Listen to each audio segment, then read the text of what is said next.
Et j'ai pris quelques notes quand j'ai écouté chacun et chacune être ici, parler de toutes ces questions qu'on a parlé.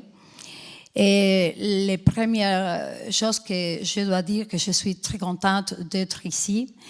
Et c'est un vrai honneur, Jacques, pour moi, être ici et parler à vous et écouter surtout, comme on a dit aujourd'hui matin, et vous accompagner dans cette initiative que vous avez faite.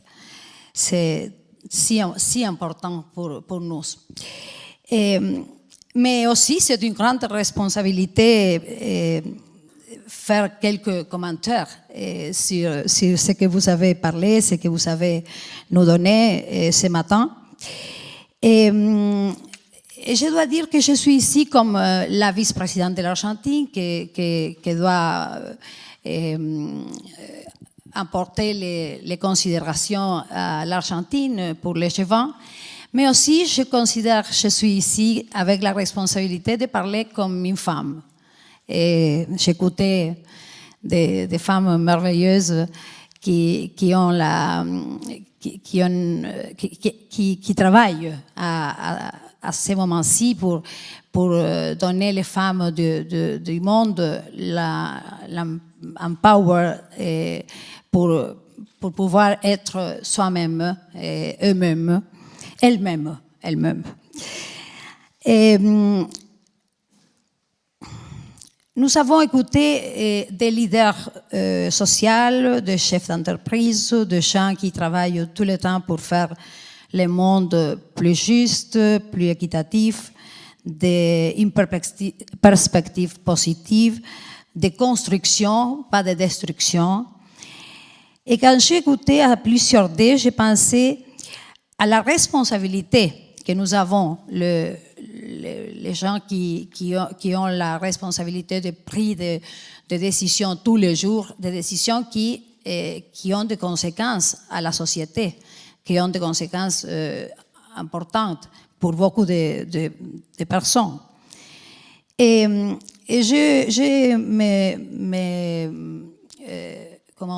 demandais à moi-même où est-ce qu'on trouve la force pour faire ce travail bien fait. Et la réponse que je pensais, c'est dans notre propre esprit. On a la force et on doit trouver la force de faire notre travail bien fait dans notre propre esprit, dans l'intérieur de chacun ou chacune.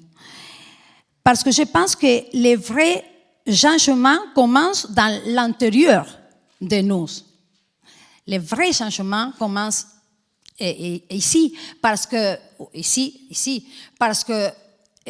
on a parlé de beaucoup de choses, des initiatives, des actions, des objectifs, de travail pour faire, des considérations.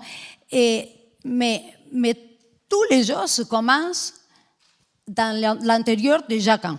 Alors, les vrais changements, je pense, commencent ici, par chacun.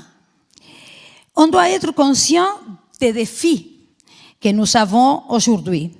Pauvreté, injustice partout, migration pour problèmes politiques, économiques, etc.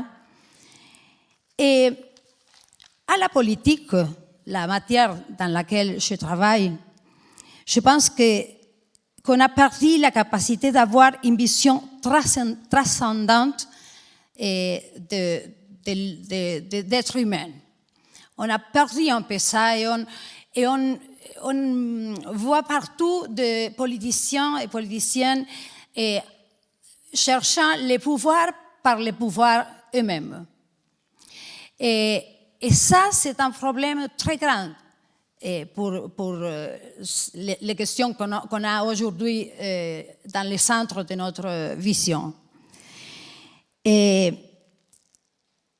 on doit retrouver la vision transcendante de la politique, de l'économie, au service d'être humain. parce que ça, c'est la question principale des problèmes que nous avons aujourd'hui. Et surtout, récupérer la capacité de penser aussi au procès, au long terme, pas au moment immédiat dans lequel je dois distribuer les pouvoirs. Et alors, comme à la nature, les machos alpha, on fait de la compétition et nous faisons de tirer chacun pour eux-mêmes pour avoir un peu plus de pouvoir. Ça, c'est l'immédiat. Ça, c'est la question un peu plus masculin des pouvoirs. Mais le pouvoir et la politique a une autre dimension. C'est la dimension architectonique, comme disait Aristoteles. C'est la dimension de construction. Ce n'est pas la dimension de compétition. C'est la dimension de penser le long terme. Ça, c'est très, très important aujourd'hui à toutes les matières qu'on a pensées.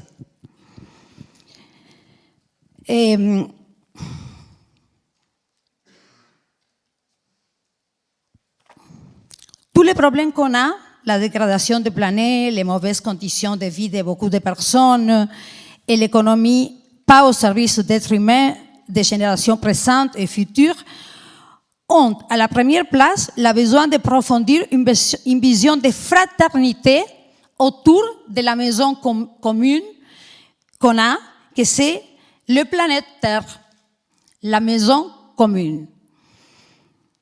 Seulement si on prend cette vision, la vision du planète comme notre maison commune, et seulement ça, si on fait ça,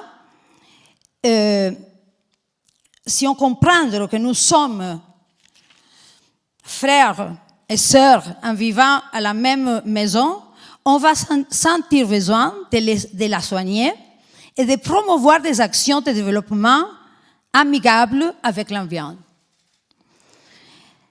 Et sur améliorer les conditions de vie pour tous, je vais récupérer les valeurs de l'écoute, de nous écouter. Parce que si nous croyons que nous sommes frères et nous sommes sœurs, alors on va s'écouter mieux. La lutte pour les droits humains, les droits de l'homme, ne peut pas être une compétition de qui s'impose sur l'autre avec plus de force. Ça, c'est contradictoire. Et sur l'économie au service des générations futures, je dis que si elle ne s'oriente pas à créer plus de justice, égalité et facilitation des opportunités à tous, elle perd raison d'être jour par jour. On doit libérer une vision humaine de l'économie comme une science et une pratique qui s'orientent à améliorer les conditions de vie de tous les êtres humains du monde. Et pour la fin, je vais vous dire, je crois fermement que si on réfléchit profondément, on peut voir en avant de tous les problèmes que nous avons vus ce matin et de que nous avons parlé, une question spirituelle, pas religieuse. Ça, c'est une question culturelle, mais si spirituelle. On doit parler d'amour. On doit parler de voir l'autre comme un frère, comme une sœur. Considérer l'autre comme quelqu'un ou quelqu'un comme moi. Et penser à la diversité comme une très grande richesse de l'humanité. L'économie et la politique positive, la coopération, le multilatéralisme, tout ça commence à chacun de nous.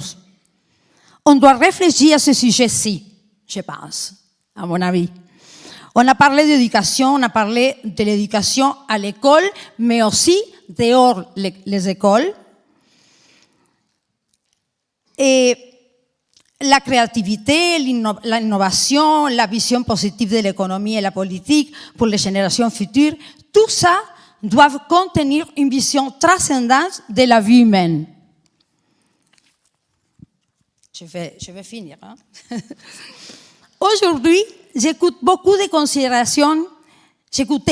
considérations qui, à mon avis, bien sûr, contient une pensée humaniste du monde, de la vie. Et derrière cette pensée humaniste, il y a quelque chose que les êtres humains nous appelons l'amour. On ne doit pas avoir honte de parler d'amour et de spiritualité. Derrière toutes les matières qu'on a écoutées aujourd'hui, qu'on a pensées, qu'on a réfléchi, il y a des êtres humains, on a des personnes qui souffrent, des personnes qui sont contentes,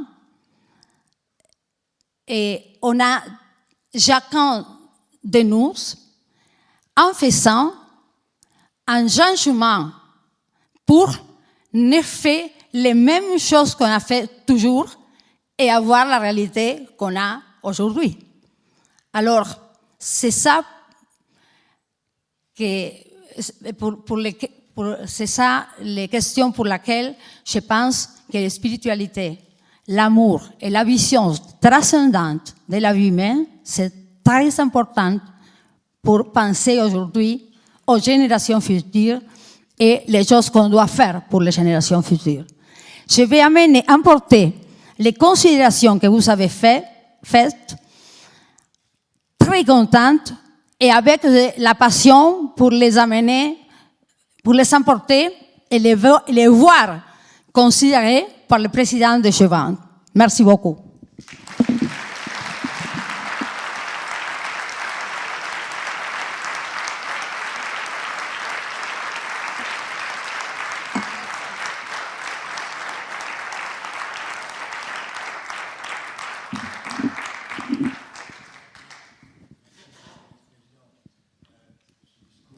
C'est tout ce que nous essayons de faire dans le vrai contexte, c'est-à-dire le contexte dans lequel le long terme rejoint la transcendance. Et en effet, sans amour, il n'y a pas de transcendance. Et sans amour, il n'y a pas d'humanité qui puisse être digne d'elle-même, et en tout cas digne de ce que les siècles passés nous ont apporté de meilleur. Voilà, cette matinée se termine.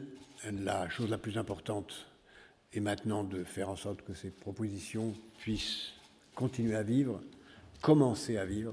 Vous avez tout à l'heure parlé des différentes métaphores qu'on peut prendre pour l'action politique. Notre action ressemble plutôt à celle d'un architecte.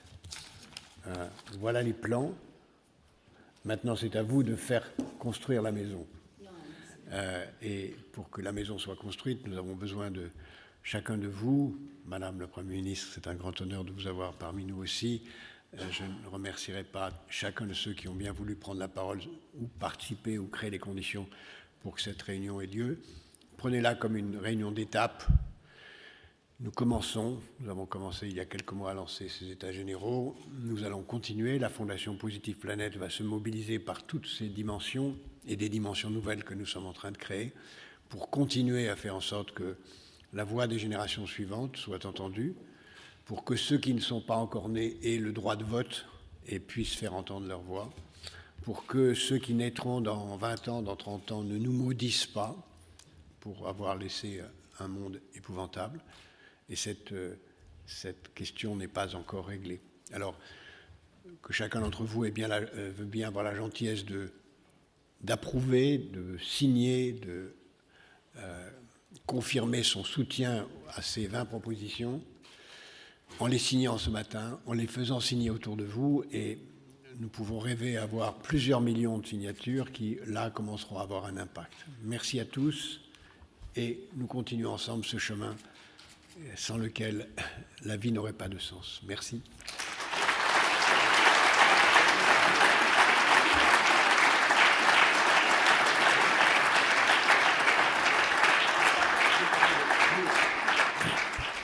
Je termine en remerciant tous mes collaborateurs et tous les collaborateurs de du ministère, tous les collaborateurs des entreprises partenaires qui ont bien voulu nous faire en sorte que cette réunion soit possible. Merci à tous.